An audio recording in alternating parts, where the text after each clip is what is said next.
Hello, it's Dorit. So, in order to establish a consistent meditation practice, it's really important that you find a meditation that is right for you. And there are different approaches. There are Eastern meditations and Western meditations. And in the Eastern meditations, we often find this concept of freedom of thought. So the idea is to have no thought at all in order to reach this enlightened space. But that makes it very difficult for a beginning meditator because we constantly have thoughts entering our mind. And the moment you have the goal to have no thought at all, you begin to struggle with your thoughts. And that keeps you in a place of resistance and also in a place of polarity.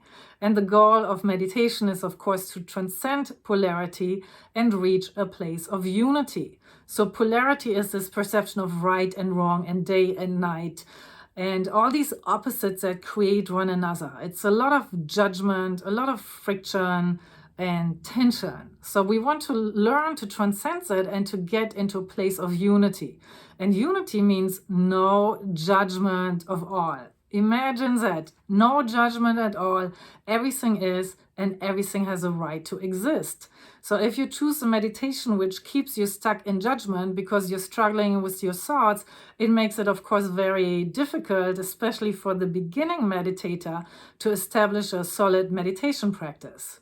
The Eastern meditations have a very ancient tradition, as well as the Western meditations, which originate in ancient Greece and work with a guided imagery practice. In the guided imagery meditation practice, the thoughts are an invited part of the meditation. So they have a right to be there. And if you sit down and meditate for the first time and you are thinking about your shopping list, picking up the kids from school, everyday life stuff that comes up, just embrace it with a wholehearted yes. If you watched a scary movie and you have images of that coming up, just say yes, allow it to be there. It's part of our reality. But slowly through this observation of thoughts, you embark onto this journey towards inner peace, towards harmony, towards benevolence.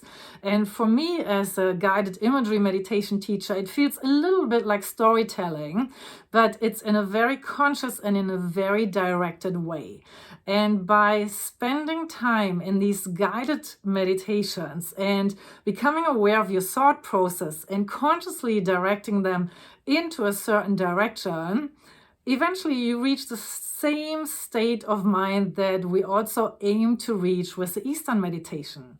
And again, that's a place of unity, a place of inner peace, a place of a wholehearted yes. Everything is, everything has a right to exist, and it's a very nice and peaceful experience which you are invited to practice every day. It's kind of like building up your muscle, build up your meditation muscle.